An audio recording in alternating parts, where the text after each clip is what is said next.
Is the kimbap at Costco and Trader Joe's sold out? Let's make it. First for the rice, seasoning is sesame oil, sesame seeds, and then a little bit of salt. Carrots get a simple salt seasoning and pan fried lightly so it still has a good crunch.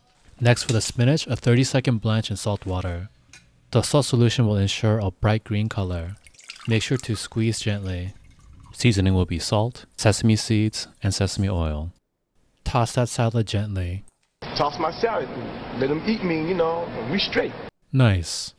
Next, let's prepare the fried tofu pouches. We're going to cut these into strips as well. You're going to cover the seaweed with rice, so leave about an inch of space near the top. Then the pickled radish, then the pickled burdock. Let's add back in our cooked carrots, add our spinach, and finally our tofu pouches.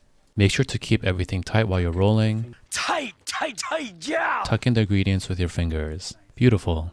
Brush on some sesame oil. Finish with some sesame seeds. I'm also going to oil the knife. This will help me cut the grains of rice instead of mashing it. If it doesn't look like this, don't worry. This is what my first one looked like. I'm going to plate it on my sushi plate.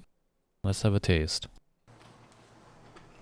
Kimbap, it's not just about the flavors, which are amazing, but it's also about the textures. It's incredible. Alright, thank you.